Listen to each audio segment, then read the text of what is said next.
James Gunn is, in my opinion, one of the most frustrating already directors working within modern superhero cinema. Not because he's devoid of talent, but because his strengths have become so predictable that they increasingly resemble limitations, disguised as a signature style. Gunn possesses an undeniable understanding of comedic timing, but it's corny, but uh, eccentric character chemistry, music curation, and the peculiar charm of dysfunctional ensembles. The problem is that he appears increasingly unwilling to escape the artistic vocabulary that made him successful in the first place. Give him an emotionally damaged group of misfits, surround them with irrelevant humor, insert an unexpectedly sincere, emotional revelation. You just juxtapose violence with comedy, and eventually arrive at a sentimental affirmation, of family, friendship, or human goodness. It worked beautifully with the Guardians, because the material itself benefited from that contrast. So, but when the same sensibility becomes the foundation for an entire cinematic universe, it stops feeling like like versatility. It starts feeling like a creative dependency.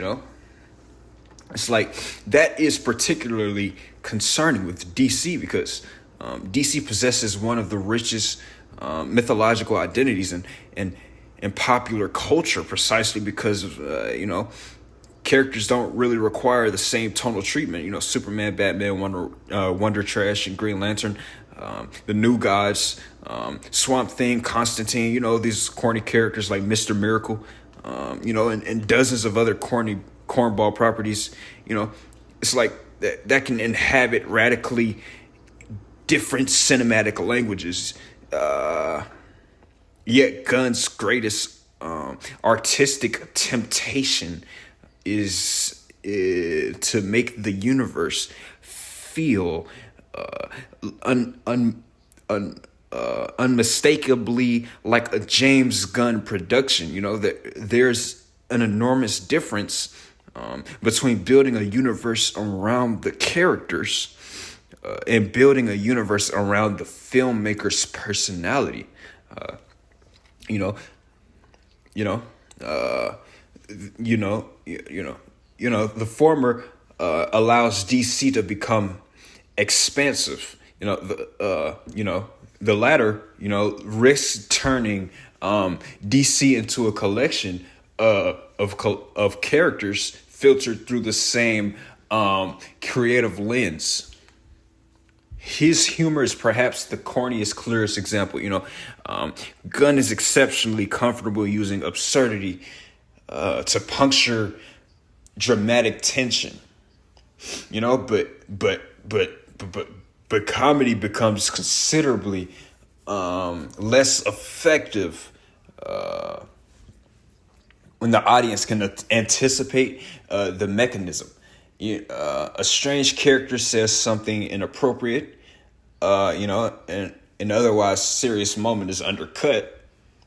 The audience laughs, and the film reminds us that beneath the ridiculous exterior is a wounded human being.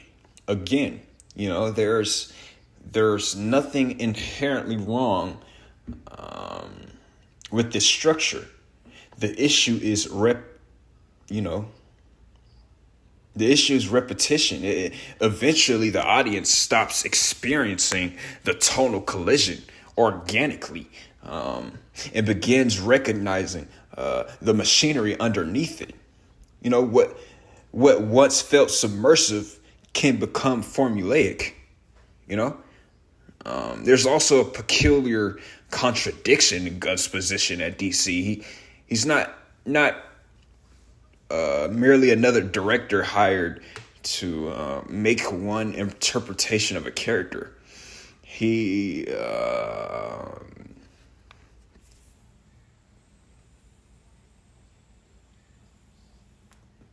He's one of the principal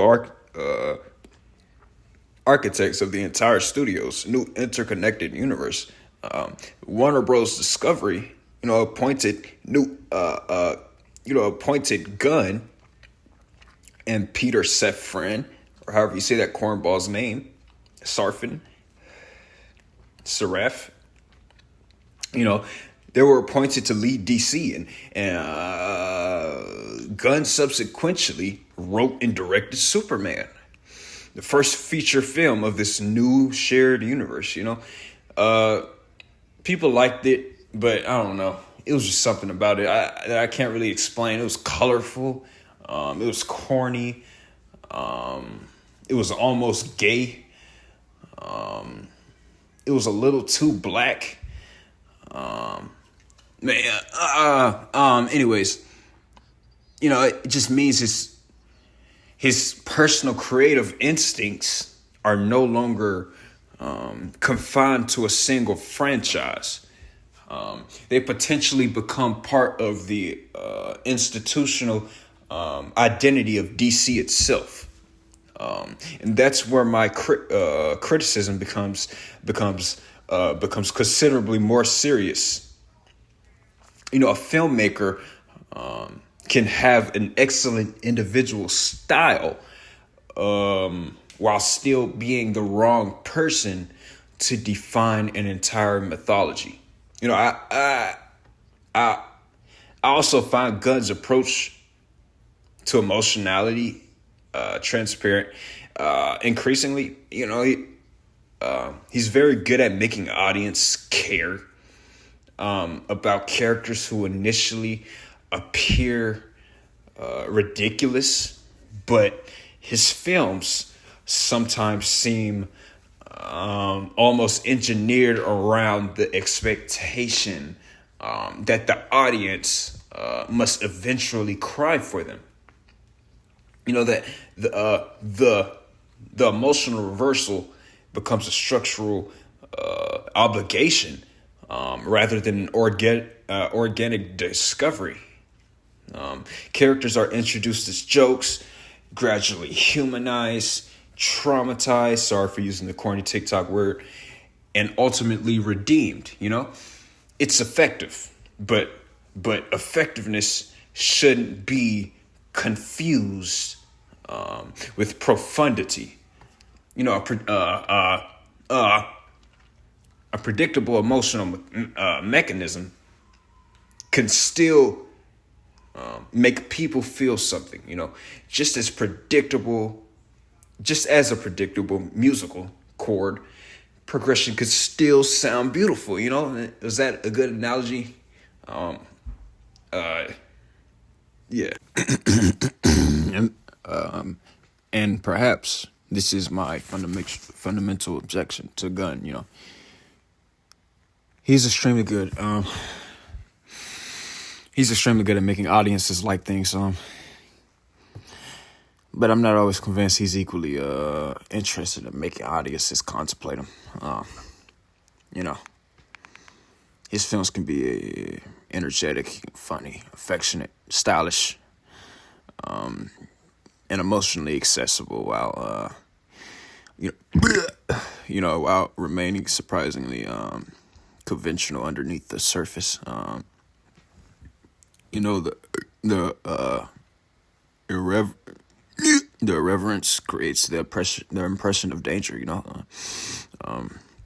The sentimentality creates the impression of death. The eccentricity it creates the impression of unpredictability. But beneath those layers, the narrative architecture can be remarkably familiar. None of this means James Gunn is a bad filmmaker. In the literal sense, that would be intellectually lazy.